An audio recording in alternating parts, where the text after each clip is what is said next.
Hello, ladies and gentlemen. I am sitting here with the most beautiful Wow. lady in PE, Amanda What? Knox. Notyena. We call her Amanda Knox because she has built a brand from scratch, and we've seen her over the years, over 9 years now, Amanda, building a brand and putting her name, her face, and her signature on these coutures, you know. Couture. I learned French all of a Okay. sudden, All a right. couture.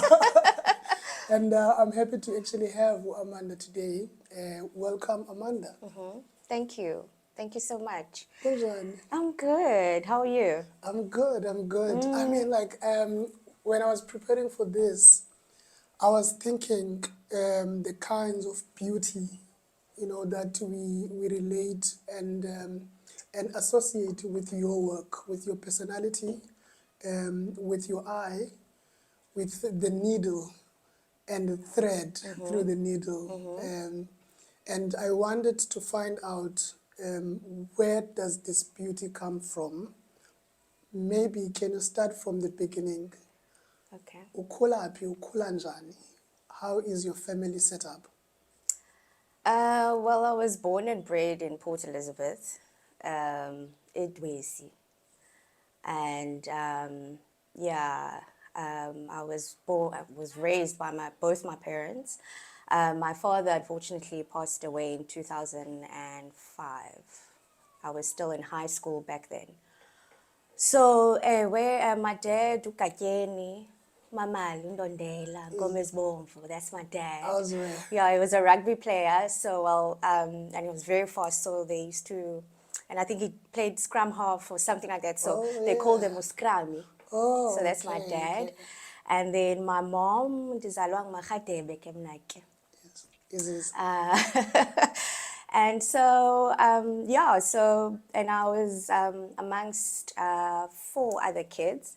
So we were five kids at home. So it was quite a big family. I'm the middle child. So, and they say the middle child is the creative one, the one that takes another direction in life. So, yeah, so that was basically my family. And I think my mom, I think she paid a lot of attention to me, more especially because I loved getting involved in activities and that sort of thing. So she put me in a lot of things like sports. I did a lot of sports activities. Like what kind? Netball, Wow. tennis. I did I played ballet tennis. briefly. What else? Swimming. But they were all brief, you know. I think the one sport that I really excelled in was netball. As short as I am, I actually made it to provincial level. Yeah, so I really enjoyed that. I also did pageants. Um, Of course. Did you win anything? so back then, because I think I was like 7 or 6. I was quite young when I started doing pageants. So there were not a lot of black kids, you know, entering. So it was mostly white kids and then a few black kids. And you know how the competitions used to go was, you know, just so that it seemed fair. They had at least one black child had to win. So That's now you being diplomatic and. Of course, they would see beauty when they see beauty. But yeah. come back to Makhatebe. Talk to me about Makhatebe. What kind of a person is she? Yes. My mom, oh my word, my mom, I think she's a lot like myself. She loves things that are unique. She doesn't want to look like the next person. She's also very incredibly creative. She's very good with her hands, her beadwork. She still does a few things on the side like beadwork and like she's very good with ikhi and that sort of thing. So in her spare time, she'll sit and just do all of this beading. But professionally, she's a teacher. But she stopped teaching a while ago. But yeah, so she's an incredibly strong woman. She loves her kids. She loves us. She loves her home. She pays attention to her space, how she, you know, her decor and that kind of thing. She loves cooking. So she's a. It's funny because when we when I walked in here, you were busy paying Ah, there attention we to go. that Yeah, detail. yeah. So it's all. Look at this set. And then Okakieni, what do you remember about him? Do you have any memory? Yes, my dad, I think also I picked up a lot of traits from him as well. What most people don't know about me, like in my personal space and just personally, I'm a person who loves humor. I don't take a lot of things seriously. It's only my work, I would say. I take my work extremely seriously. So I think he was a lot like that, easygoing, but extremely determined, like ambitious, sorry. He was an electrician, and it's actually funny because my brothers also the one did electrical engineering. Well, both of them, you know, all my brothers, most of them. I've only met one. You met one, yes, Yes, yes. I and he think you. actually took a nice picture with my book, and I was so Yes. Oh, happy. yes. Yeah. So it's just interesting that how we've sort of how our parents have passed they sort of work in terms of what they do, passed it on to us. It's amazing It's probably to sort the of, the discipline and the commitment to getting things done. yeah. And I hear from even the way that you talk about your upbringing, I can already pick up of this very active, very hands-on family. Do you remember anything in high school that you might trace to the person that you've become now? Yeah. In high school, I was, I think the one thing that I've sort of carried through, or what I learned in high school and sort of always carried with me, was the fact that I've always seen myself as a leader, and I've seen it as well in high school as well. For example, excelling in sports and becoming the netball captain, becoming a prefect, you know, and I just, and just, and what was nice about high school is that the kids, like the other high school learners, used to vote for who they want as their prefects. So, which was actually amazing, and said a lot about me and my Even traits, and earlier just on, like, you yes, know what I yes. mean, and just being able to work with people. So I think that's one of the biggest things that I picked up from high school. Yeah. And it's also a sense of responsibility that begins a bit early Yes. about how you carry yourself and who you are Yes. in the space, whether in a Yes. room and all of that. Let's move to where you learn how to sew, how to cut cloth, how to draw, where does the artistic side comes from? I think my mother's side definitely comes from my mother, because that's where I actually saw somebody making something for the first time. So she kept we always had a sewing machine at home. And she had a lot of patterns. She would buy patterns from these stores. And that's where I started playing around with how to sort of trace patterns, cutting fabrics, and so forth. My mother also, because I did pageants, she would make dresses for me. So that's where it comes from, and just seeing how she used to put things together. She also mentioned that her great grandmother also made bridal dresses. So I think it comes from, that's That where it lineage comes and from, you know. pedigree. So you really come from, it's a Yes, genetic thing now. yes. And so, I mean, even in high school, I started my a little business in high school where I started making T-shirts. And what I would do is take fabric paint and create stencils and then do graphics on the t-shirts. And it started picking up, and, you know, I had people from all over. I mean, I started selling to my friends, and then it just grew. So I think that's where it comes from. And I always loved clothing and just pretty things, like, yeah, beautiful, pretty things. And that's money coming in high school. Did you learn any lessons? Did you learn any lessons there about money that you want to talk about? Look, I never really saw it as a business at that time. So the money for me wasn't even a thing. I think I used to sell the t-shirts for 50 Rand or something like that per t-shirt.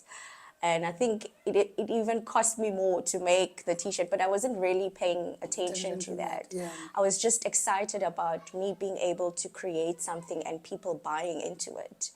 So for me, that was the one thing that sort of drew me into this space of design and business, I suppose. And then where do you get, did you do any formal education on the work that you currently do now? So I studied at UJ, fashion, but unfortunately I couldn't finish my diploma. And so, and also with studying fashion, I think there were a lot of hidden costs. So, for example, you would not do well on a particular assignment because you didn't have enough money to get the fabrics for that particular task.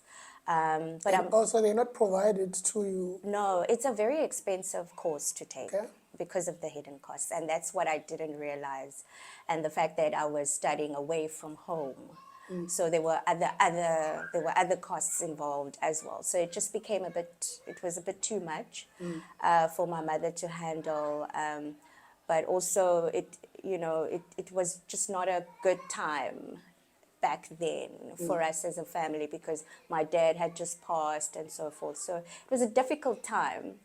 And I think if I had the resources back then, I think I would have been able to finish my studies.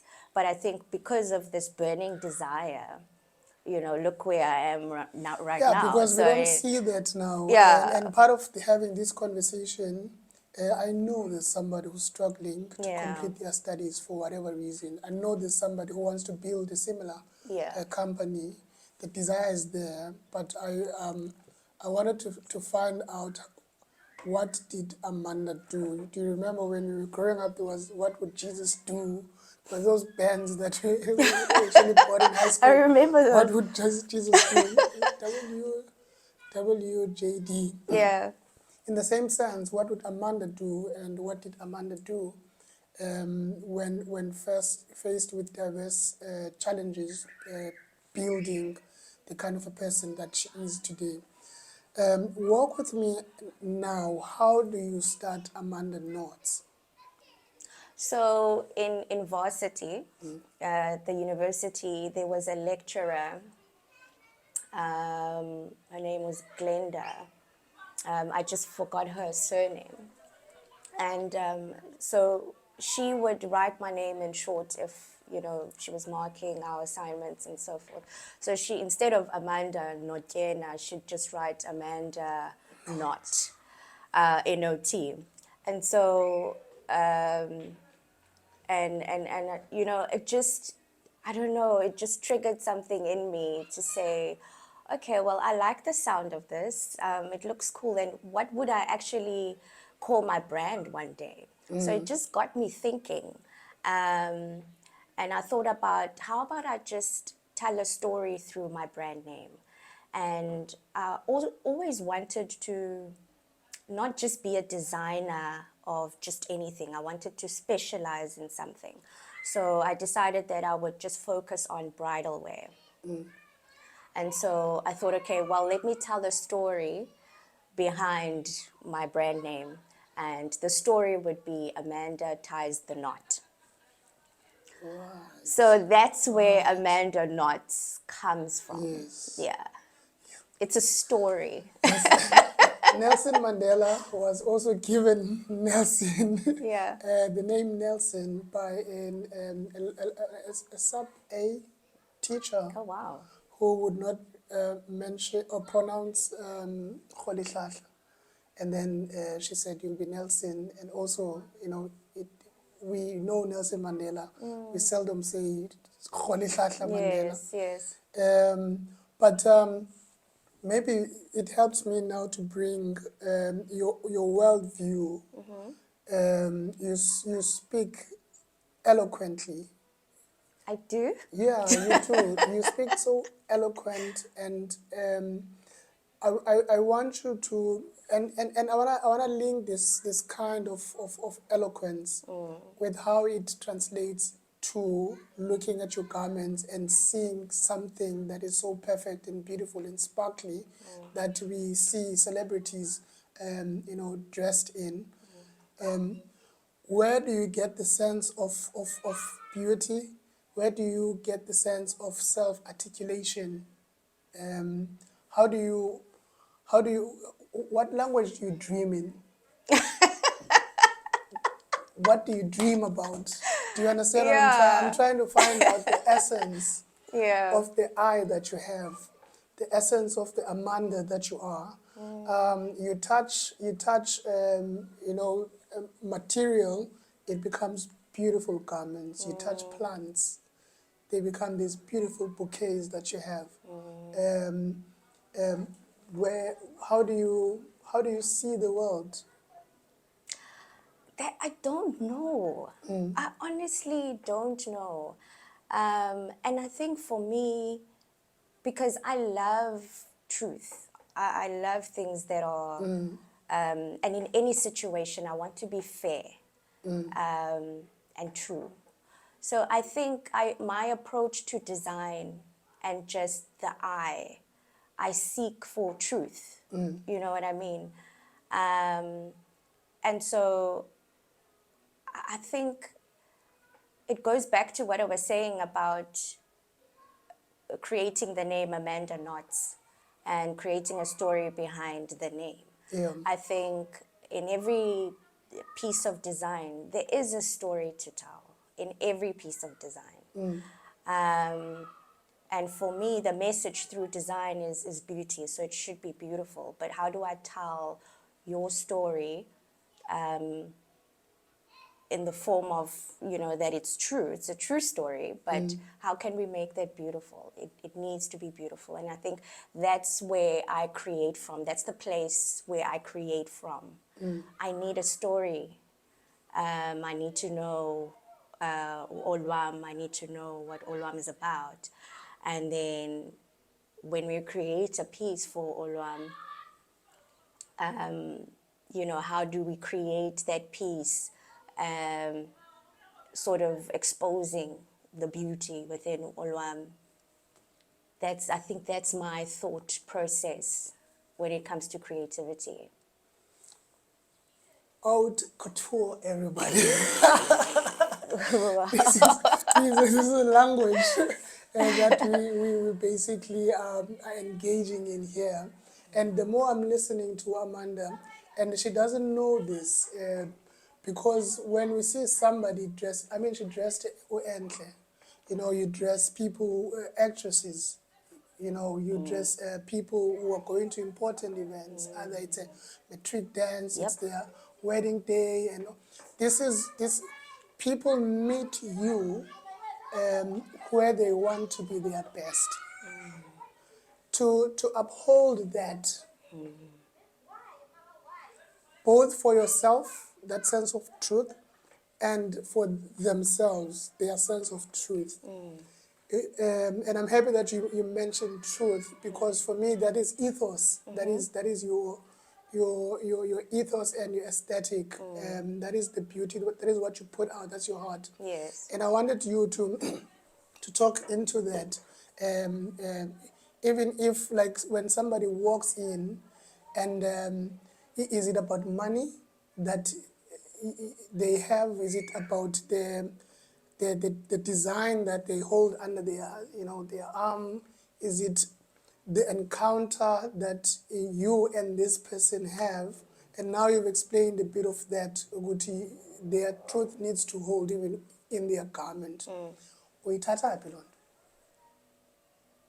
nto? How am I supposed to know? I don't know. That's why I'm asking questions. I'm here to find out the truth. Yeah. Yes, who Do you know what inspires you you? Maybe know that's what it another way is? of asking that question.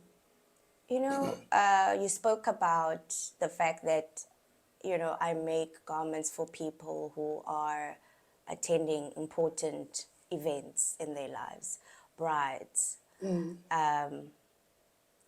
matriculants that are completing the year of matric, graduations, birthday celebrations. And because we do bespoke clothing, it's custom made for you. And it's very important that we make that piece on time. And that you, at the end of the day, you look like how you envisioned yourself to look like on that particular day. So that is a huge responsibility to carry. Yes. You know what I mean? Yes, the pressure. The pressure involved in that. And I think for me, it's very important that there's that trust with my clients. I think trust is a very important thing, and that's why I'm very particular about you know, our things being made on time, our pieces being made on time. I need your vision. I need you to the communication between myself and the client is very important. Getting the client involved in the process, reassuring them that we are actually on time. Things are being done correctly. So how often do I communicate with my clients? You know, we have a turnaround time. And every week or every second week, I have to make sure that I'm communicating with the client. So it's more of a collaboration. It's you and I creating this piece together. So I think as much as the beauty part of it is important and the aesthetics and how you look at it, it's very important. But also there's that relationship that my clients and I need to build, and it's based on trust. And so I think it's, for me, that is very important, and it's what's been carrying me or carrying the business throughout, and I think that's how we've grown. So in terms of me knowing, you know, where and how I create, where it comes from, I don't know. I just want things to be done right. That's my starting point. It has to be right. We have to make the deadline. We have to. So that's sort of the approach that I take in every task. Okay. I know you've dressed alcohol brands. I know you've dressed quite a number. Do you want to mention some of the most interesting projects you've worked on and the people that you've dressed? Can you name drop? Wow. Okay, I think the first celebrity that I dressed was Gail Mabalane. I think it was for the Metro FM Awards. I'm not too sure what year it was, but we did a red carpet for her, and she wore this red jumpsuit, and you know, it was the first piece that I ever made for a celebrity, and for me it was like, wow, she actually wore it. And I actually remember You think she's gonna be like, no? no, because it was so short notice and everything, and I honestly didn't think that she would wear it, but she did, you know. And I think those are the exciting things about being a creative. But anyway, just going back to your question, it was a very exciting time. We even had to, I had to deliver the dress to her place, and I met her and everything. It was amazing. And then, yeah, and I think after that, I dressed Enhle Mlotshwa. We actually we studied together at UJ. She was in my class Oh, okay. for fashion. So, yeah. So that's how I met her, and we became friends and so forth. But we had lost contact. But then she reached out a couple of years later to say, "Hey, I didn't know you were, pursuing this. By the way, I'm attending this event. Can we perhaps do something?" I was like, "Of course. What do you mean? Of course." So I remember making the dress, and then again, we also didn't have much time. And I was in PE. I think she had to fly to Cape Town to get the dress there. So I had to courier the dress over. And thank goodness the dress fit, because we did no fittings, nothing. She measured herself and sent, the dimensions. She obviously sent me the measurements and so Measurements are forth. called dimensions. Dimensions. I mean, it's the same thing. But yeah, so, and I made the dress, and I think she received the dress on a Saturday.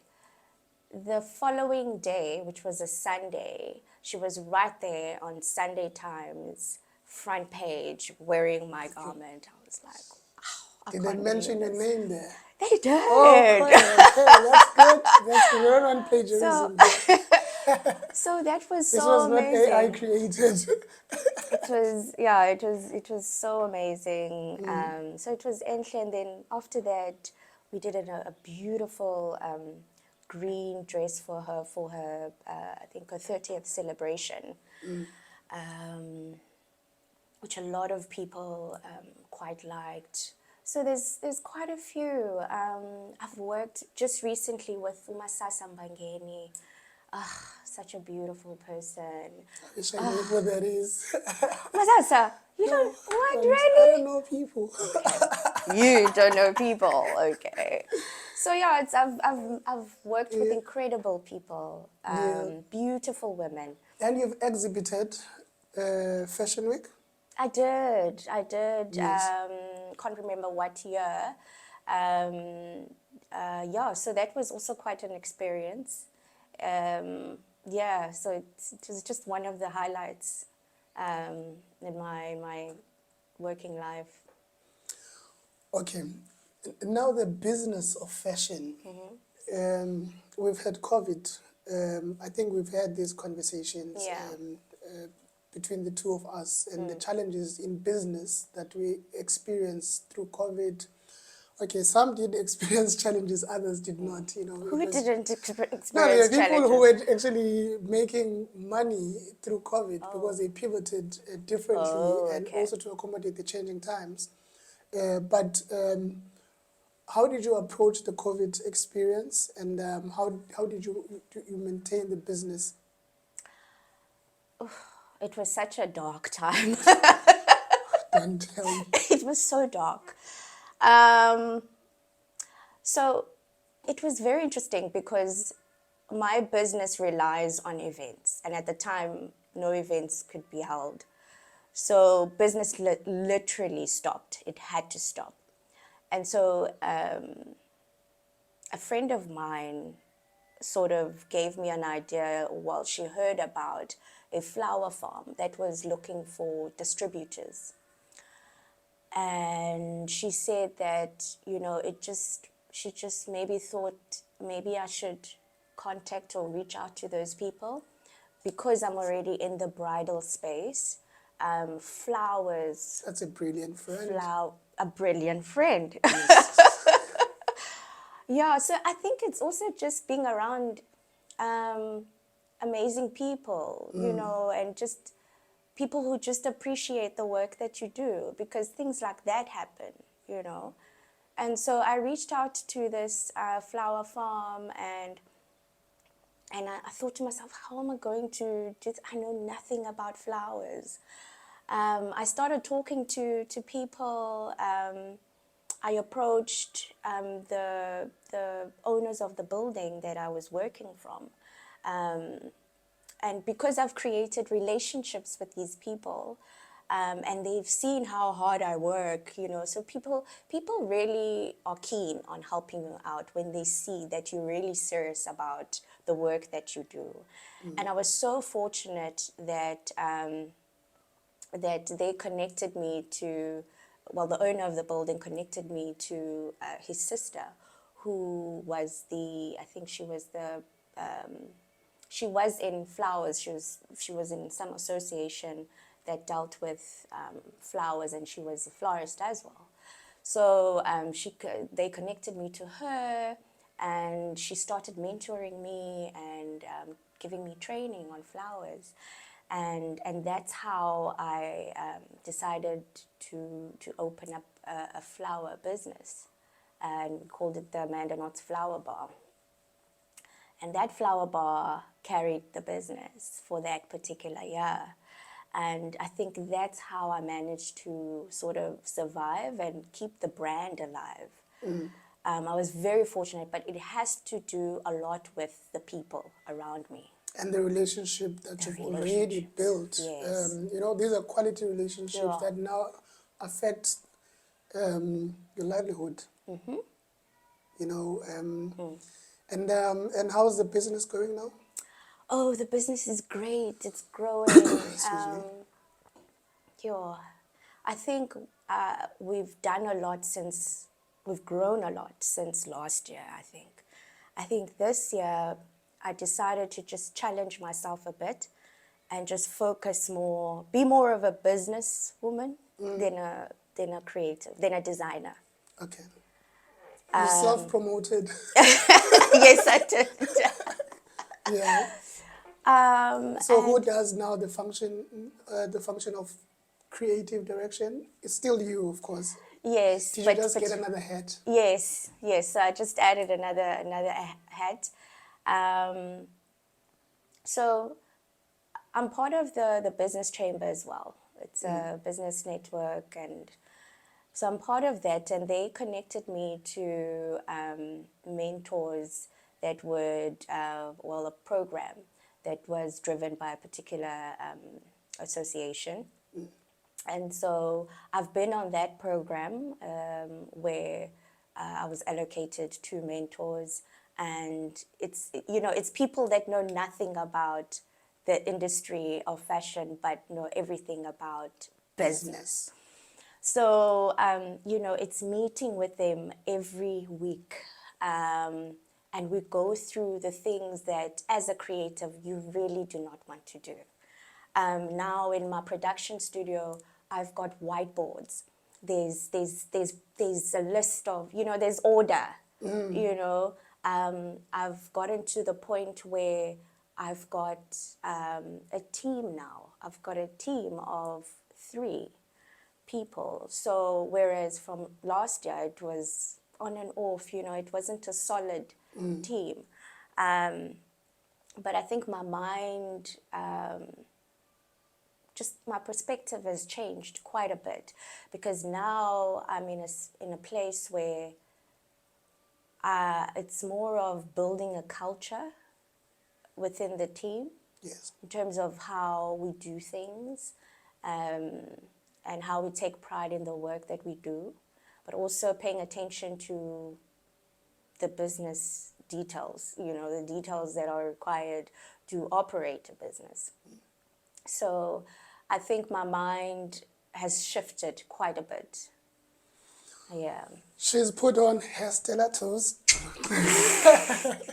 Do you know anything about Anna Wintour? Yes, of course. Yeah. Who are some of your role models in the fashion industry? Which brands do you look up to? Oh, do I look up to? Okay. Again, ladies and gentlemen, we're sitting with the beautiful Amanda Knott, who runs this company, fashion design. This is fashion design. This is big stuff. This is LA magazine stuff. Condé Nast kind of stuff. Is it Condé Nast? Yeah. Yes, I I love. and seeing her you know, over time, I think it's been 5 years or so, 4 or 5 years that we've known each other, and we've been able to sort of have conversations. Also with Black Hat going through its own sort of different, challenges in business, and we do different things. But at a business level, we're able to sort of pick each other's brain. But what I've been drawn towards is her ability to sit and be quiet and still, even though there's sometimes turmoil around. That's like an iron character. That's an iron character which I've appreciated. It'll be tough sometimes, you would say, but when we look at you, you still seem like everything is under fine. order and That's and an entrepreneur. yeah. Every It's like entrepreneur the house like, is burning, it's burning. but we'll No, be we're fine. fine. You No, know, we're fine. no, We're fine. the rent should be paid. It will be paid. Like it's due tomorrow, but it will be paid, Yeah. and all of that, and that talks about, focus and ukuzinza and direction. That's leadership, because you know that when the leader panics, everybody around would also panic even worse. If you are nervous and you're running around, people around you even go wilder and not being able to do anything, because the head is not still. It's not on very balanced shoulders. Yeah. And I've seen that over time, and I always said that to her, that she must keep a little book and write some of the things down, because there's a book developing here that also will form part of your own products, even now, as you do these other things you do. Are you thinking about writing your approach, your ethos, your culture that you are building? Are you thinking about sharing the experience in a way that also gives something back? Masterclass? Yeah, I've thought about, that. But I think, when you're just so consumed in running a business, you hardly get the opportunity to sort of, have time to Organize thoughts do. Yeah. or lessons? So, but I think at some point I would like to do something like that. Definitely. At some point. And then on the business side, in 10 years' time, what does Amanda Knots look like? Amanda Knots would definitely still be based in Gqeberha. Okay. I'm very intentional about location and where I am. I am very excited about this city. I feel that there's a lot of potential in terms of the creative industry in the city. And I'd like to be one of the people to sort of be the first to, or one of the leaders in the creative space within the city. I'm very proud of my city. And so I see it as a brand that would be still standing in 10 years' time, and also that would also be focused on training as well, because I believe in developing talent as well. I would love at some point to start tapping into that, like doing workshops, doing programs where I'm developing skills for other young kids who would like to get into the creative space. So so I think that's where I see the brand. Yes, for now. Yes. I think that's Let's stabilize that's what we have. yeah. Let's stabilize. And then the Yeah. seasonality of fashion. I don't know if I'm even saying this right. How fashion seems to have seasons and come back 10 years later, and how do you how does that affect your creative thinking? Do you think about historic fashion in order to create what you have today? How do you reconcile with the fact that even the season might just come to an end, and what you've created or whatever your creative journey is might be surpassed by another fashion mode or season? So I love my personal taste in terms of design is your classic designs, things that are timeless. And I think that's why I've chosen to sort of stick to bespoke clothing, because I'm able to create timeless pieces, but that sort of speak to who Olwam is, who Olwam is, Yes. you know. So At least I that won't don't, change much. you know what I mean, because you are who you Me, are. yes, yes, yes. So that is where I come in, and that's where my focus is. I don't necessarily pay attention to what's happening outside Around. or And I was going outside to of ask the that. question of competition. Are you, are you thinking? Are you aware? Are you tracking some? It's the joking. I'm You know, actually like, I'm highly competitive. yeah, because if you play sports and Yes. you generally, because you said you played sport, I'm like, okay, then I can see the energy, the momentum, and the drive. Because in sport, you don't play sport because you want to lose. Yes. You want to win, and Yes. you want to be the Yes. one. If you play rugby, you follow make it try, Yes. and everyone is going to hear about that for the next 2 years. That Mnandi Kori, you know, and it translates as well. I played rugby and karate growing up. Oh, okay. And ndiyafuna uwina, ndiyafuna ukulwa, but the discipline of the sport, say karate, would not allow me to just go out and fight. There's a discipline, it's for self-defense. Those are some of the principles that I took from sports. And in rugby, that you can run on your own for some time, you know, you cover some ground, but then there's a time where you need to huddle, you know, with everyone else, wrap over and get the momentum of everyone to move forward and push the enemy and all of that. And I take those lessons quite seriously because I've reflected. And I think that even as a person, there's a time where, as a company as well, there's a time where I know that I'm driving all of us, let's go. But then there's a time where I know that, okay, I can see the momentum is dropping and people are demotivated and everything. Sometimes it takes me as a leader Yes. to actually run quite fast. Because I'm sometimes here because I'm trying to, we are all getting along and trying to move together. But then there's a time where, at a personal level, I need to have personal achievements. Yes. That is also another form of leadership because it inspires again those that surround you or that you lead. Yes, that's a long one because I'm thinking as she's talking and reflecting, it causes us to think.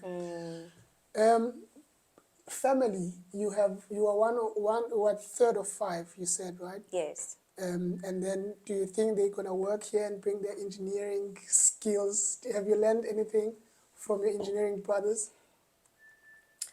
Engineers or people that are just, so I'm not even going to get into that. Yeah. Okay. But, you know, my sister is in accounting. Oh, that helps. So I mean, I spend a lot of time with my sister as well. So we talk about those things as well. So she helps me on the side of finances and just, you know, organizing that part of the business. And then my two brothers, in terms of, oh yes, they come and fix my lights and everything. Yeah, they are manual labor. They put up my whiteboards and everything. So, yeah, and my big brother actually is a businessman as well. So, so I think we do different things in life, but we try to share, you know, what we can amongst ourselves. So it's quite a nice blend. Okay, now Amanda Notyena. I didn't know Amanda Notyena for the surname Notyena for the Oh, longest time. really? I actually thought your surname is Not. Not. And then later on I realized, oh, Notyena, she's Amanda Notyena. She's based in Nelson Mandela Bay at Gqeberha. Her business caters for really people who have aspirations in life. Yes. You can see that even from the way that she is and how she has cut out a market for herself, a niche, and she's not bothered by walls falling next to her. She knows where she's going, and she's one of the persons that I'm learning leadership from. Because if you think you're a leader on your own and you're not inspired by anyone, chances are you'll be building a tower alone that will not be inhabited by anyone. You are part of a collective of people. I'll allow Amanda to maybe wrap up for us, but I wanted to tell us. Why are you laughing? Okay, maybe Why how you does she laughing? distress? How do you distress before you wrap up for us? How do you distress from all the challenges, the pressure you face, and the deadlines? Do you ever run away from clients? Oh no, we never get to that point where I have Okay. to run away. No. Okay, and then how do you distress? You know, like you said, silence for me is the best. I spend a lot of time alone, you know, and I think with most entrepreneurs as well.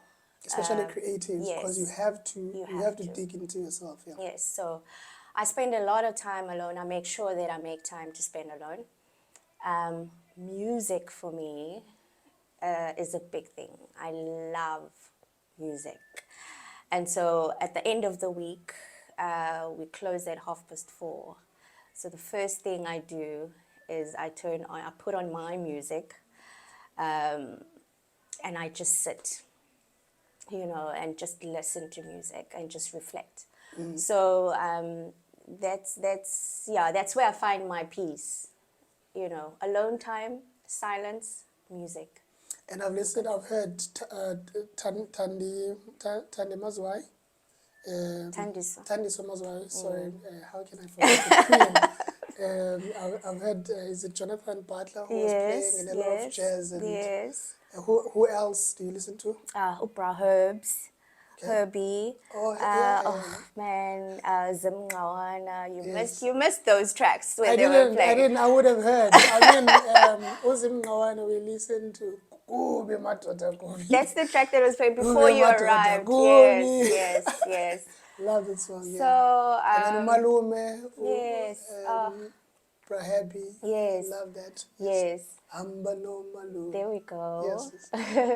Siwa Sivuka. I mean, that's my type of music. But any form of good music I listen to. But I love jazz. I love jazz. So yeah, that's my vibe. Okay. As you conclude, do you want to say anything to somebody who wants to be like Amanda?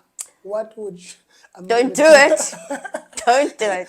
Talk to us. Trust me, you don't. Really, we've at least heard a little bit of her upbringing, her past, her approach to her work, fashion, creative genius that she is. She's not going to say, I'll say it. And she'll pay me later. Rent all the accolades. What should somebody do to run a successful creative business like yours? Now that you know there's a business element to creativity. Yes. Number one, focus on your strengths, right? That's very important to know what you're good at. Because then, you know, the more you do that, the brilliant you become, and you will eventually become number one at that. So focus on, try to find what you're really good at, and then just pursue that, firstly. Secondly, I think just be able to just be humble, just relax, like calm down. Okay, like just calm down. It's not about you, like most of the time. It's not about you. So be able to listen, be a person who wants to learn, And don't rush, because a business, and if you're trying to build a business, it takes time.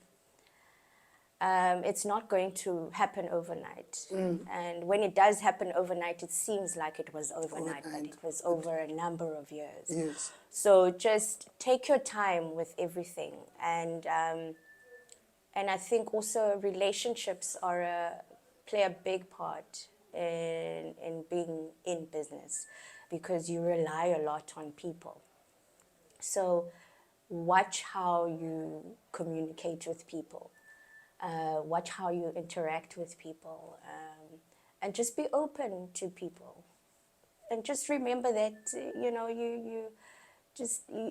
not that you're the same as the next person, but just calm down, man. Like, Enjoy just, yourself, enjoy the process. yes. Yes. Don't try to know it all, or just be able to learn and share information as well. Be open to sharing and learning information. That's what I would say. Just I think a lot of doors open for people who are. If you're just yourself and you're a nice person, like, just try to be nice. Just be nice, okay? Be nice to people. Because people really appreciate if you're good at what you do, and plus you're actually good with people. You're actually a good person, a nice person.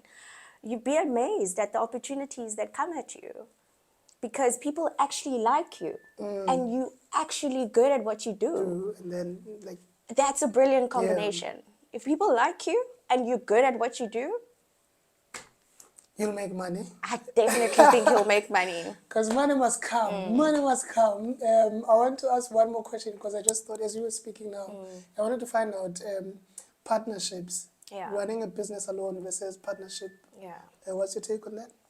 I've never had business partners, so I don't know what it would be like, but I don't think it would go well with me. Why not? I don't know. Like, I just, perhaps I've never explored that side. So I can't really speak much on it, because it's something that I've never done before. But I mean, I think I would imagine that it would be something extremely difficult for me, because this is a 9-year business. Yeah. It's a baby of it's mine that I'm very, sensitive about. And so I think perhaps there's more that I need to learn, and I need to get to a certain point where I can actually explore that. But at the moment, I don't know if I'm ready for it. For partnership. It's okay. I mean, don't think most of I the am. business is really wrapped around your persona. Yeah. Your name. You gave it your name. Yeah. And you don't want to give it away. Yeah. But that's a valuable sort of information. I have been draped with this tie. Dimensions, as you said. Each dimensions like that. Yes, we have one of these at home. Okay. Yes, we measure, Okay. how tall the child Yes. Ubala is and all of that. Yes, yes. But tell me, if you were to make something for me, for Black Hat, I know you deal with a lot of ladies. Would you do something for Black Hat? Like, if you wanted to have a T-shirt, would you be, or a shirt, or uniform, would you be able to do that? Of course. Of course, we are a woman brand, and we specialize in women's wear. But when it comes to other creative projects, we can sort of, if it's a once-off thing, we can look at that. I'm very much open to growth as a designer. So I could definitely do something like that. Okay, I know some of the guys, they run businesses, you have committees, stop VicPay. sorry, I'm not against VicPay, but I'm not against Pick and Pay stores and everything, but I'm saying here's another option to use someone that can create your own identity of course, she wants to deal with meaningful work. Again, Amanda Notyena of Amanda Knots. I'm so glad that we had this conversation. We have been having this conversation, but now we Yes. have to sort of put it into this 1 hour. Yes. I'm happy to have seen your evolution over time and where you are going, the strength, the comfort that you now have, that the business as well is going to grow. It's not dying out, it's actually growing. I see the smile, you know, I see the excitement, the space that you are in. Really, I really pray that you have more. Thank you. And you really build this orchard that you are building.